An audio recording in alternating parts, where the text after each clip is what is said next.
Welcome to Samiksha IAS Academy. Today we are going to discuss about a topic on caste. As you know, caste census, the demand for caste census has been rising again and again throughout our country. And certain states have already conducted caste census, as you know, Bihar, Karnataka and Telangana. Now what we are going to talk about is the need for caste census, the advantages of caste census, as well as the disadvantages of the caste census. Now, what is the reason for the demand that is resurfacing again and again from political parties or certain individuals, certain communities, etc.? Whereas certain other communities are against conducting of caste census and they are backing off from participating in the caste census. Not the entire communities, but certain individuals from certain castes are not interested in participating in caste census. Now, firstly, let us try to understand the need for caste census. Look into the scenario. Why should we have caste census? It is for framing proper policies. See, the responsibility of the government is to frame schemes and implement them. And these schemes should have an ability to transform our country. Whereas our country is deeply caste-ridden. Caste is the one which is deciding the fate of the individual, even in the modern times, in the present times in our country. In the past, we already know that caste has played a detrimental role in the development of our country. Certain communities were kept in the backward sections. Certain communities were segregated to live on the outskirts of the villages. They were discriminated, they were tormented, and thus their fate in the past was, as you can imagine, is horrible. That is the reason why many castes still backward in our country. Now, even if we try to understand the census related data, what we have found is that socio-economic developmental levels in our country are deeply intertwined with the castes. Oxfam report itself has clearly shown that in our country, it is the upper caste which has higher concentration of wealth. Now, we are not talking about the strict hierarchy of Varna. Upper caste within our country belong to the Shudra community, but in reality, on account of the historical reasons or historical consequences, land was concentrated among these communities and they have improved socially, economically, as well as politically.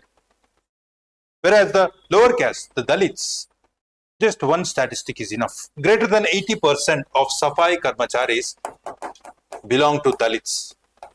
Now, why are they still participating in these menial jobs? As you know, in our country, we do not have the kind of dignity of labor that we generally find in other countries. The Dalit community are still forced to clean or sanitation, involved in cleaning work, sanitation work, many times without having proper gear, protective gear, and many die or pass out in the sanitary works itself, especially on account of the harmful polluting gases that are released in these sanitation work times. Thus, what we need in our country is to target the policies such that the backward classes in our country are able to utilize the measures as well as the capabilities of the governments for their upliftment as well as the development. Right? As you know, in our country, caste is nothing but enclosed class. Thus, we need to have proper census to understand where they stand in terms of socio-economic developmental levels.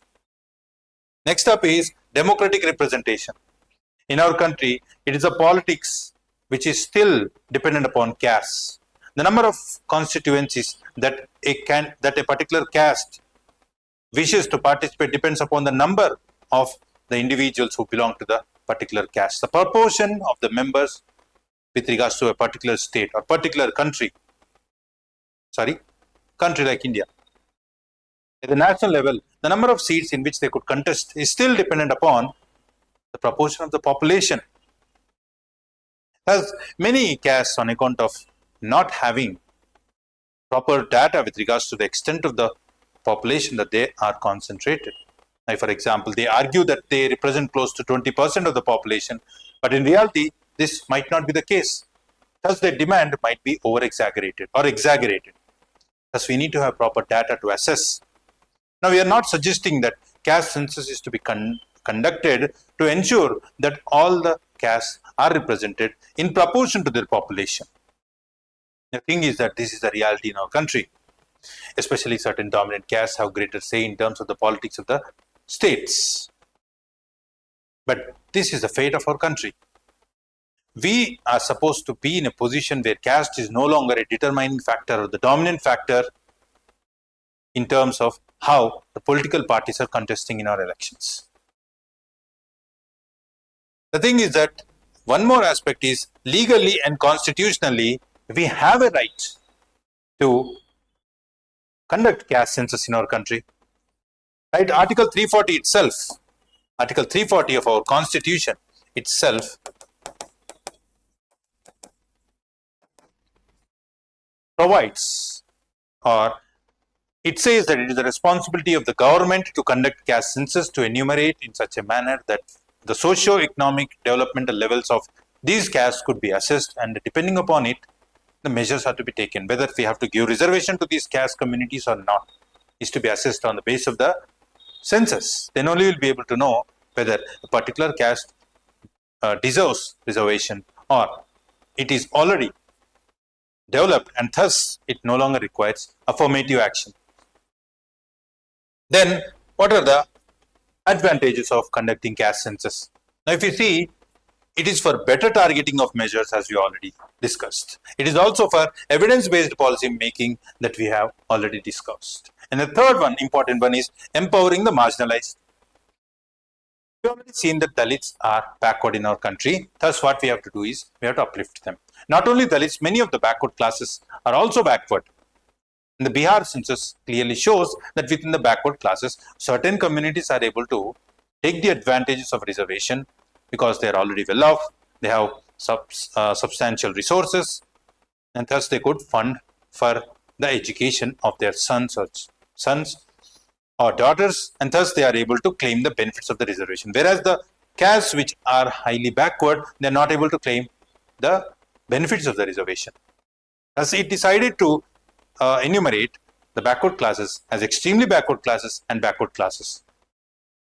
And thus that is the demand with regards to subcategorization of the backward classes itself, so that better targeting of reservation benefits could be carried out among the backward classes itself. And why we are arguing about empowerment? Because we are giving them the ability to be developed, and thus they could take the decisions on their own. They could fund for their future generation, such that even the future generation are able to take the advantages of the governmental measures. Obviously, the measures of the government should be such that all the sections of our country are developed. Right? Then only we could ensure inclusive growth in our country, not exclusive growth. Why presently we are witnessing the inequality at a historically high levels. One of the consequence or one of the reasons for these high levels of inequality is the caste-based inequality, especially non-implementation of land reforms to its fullest extent. And thus, the inequalities on the basis of land ownership in the 1950s and 60s have carried forward and thus impacted even the present generation.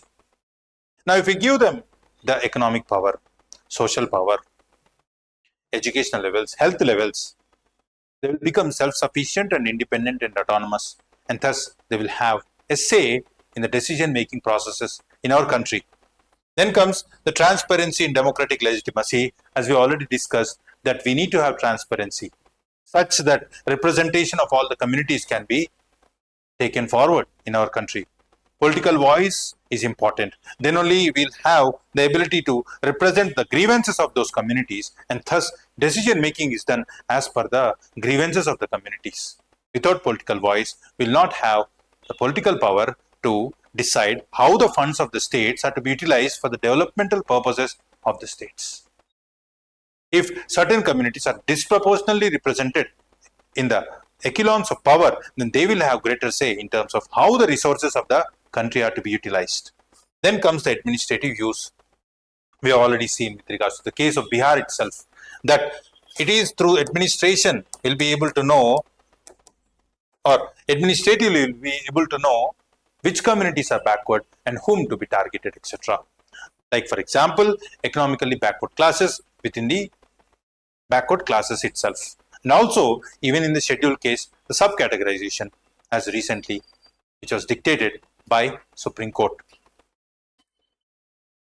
Next up is the disadvantages. We also have disadvantages with regards to the caste census. The first one among them is political polarization, because the parties in our country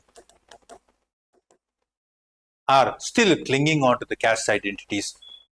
See, if we have fractures in our society, political parties obviously try to capture those fractures. The greater the number of people in support of the political party, the greater is their ability to come to power. If the greater the number of people belong to a particular caste, the greater is their ability to get seats, representation in the power echelons, etc. Thus, political parties use this metric and try to come to power. In Bihar itself, we have seen only 10% of the vote is not divided among the political parties. It is on account of the caste metric. Now, it is a 10% which is going to decide which party is going to come to power. The greater the ability of the political party to convince different castes to support these political parties, the greater is their ability to come to power. This should not be the case. In reality, the ability of the political party to take decisions which are for the welfare of each and every individual should have been the criteria. Now, the caste census will further give boost to caste-based politics in our country. That is why we regard it as politicization of caste as well as casteization of politics in our country. The next up is data biasness. The problem is whether we'll be able to have comprehensive data to have proper analysis or not. Recently itself in Karnataka, High Court has given the direction that individual has a voluntary right whether they want to participate in caste census or not. Many of the individuals didn't participate in the caste census. Now, if we do not have proper data or wholesome data or comprehensive data, our ability to assess and evaluate is going to take a hit. Now, many argue that certain castes are not, or certain caste communities are not participating fully in caste census, especially the well-off sections in the society, or well-off sections or well-off individuals belonging to the particular caste are not willing to participate. Now, this actually is going to be a drawback in terms of our analysis of the caste level aspects that are playing part in deciding the fate of this country. Next up is the privacy and legal issues. We are already facing the issue of privacy with regards to the digital world. Now, many argue that this is going to also impact the privacy of the individual. Why? Because we collect the data at the individual level, conducting house-to-house surveys, and thus individuals' data might be leaked because many doubt whether the state government has within its wherewithal to ensure that the privacy of the individual is maintained. Now, of course, many argue that instead of worrying about the privacy, we have to carry out the policy of anonymization so that we could hide the identity and safeguard the privacy of the individuals while collecting the data. Next up is the financial as well as administrative burden. It is argued that close to 500 crores per state, like big states like Karnataka, it is going to incur an expenses up to the tune of 500 crores. Now imagine the level of the country India. But many argue that this is not high enough to be deterred to conduct caste census. After all, why we are conducting caste census is to ensure that we could carry out inclusive development in our country. Then caste identity reinforcement. The fear is this is going to further boost up the caste identity. We know how certain upper caste individuals or certain individuals belonging to well-off communities use their caste identity as a pride, as a badge. Of course, we are also witnessing this trend among the backward castes as well as lower castes as well. Now, what if the individual belongs to the lower caste? Do you think he will be able to use his caste-based identity as a badge or pride, as a privilege? The caste-based identity obviously decides whether an individual is confident or whether an individual is feeling inferior. Right from the childhood, an individual will be known or individual is going to know his or her caste-based identity. Thus, obviously, going to take a hit in terms of their psychological motivation as well as confidence levels right from the childhood. We have to ensure that each individual in our country child in our country feels pride that they are individuals in the first place, rather than assessing them on the basis of their caste. The next step is the manipulation.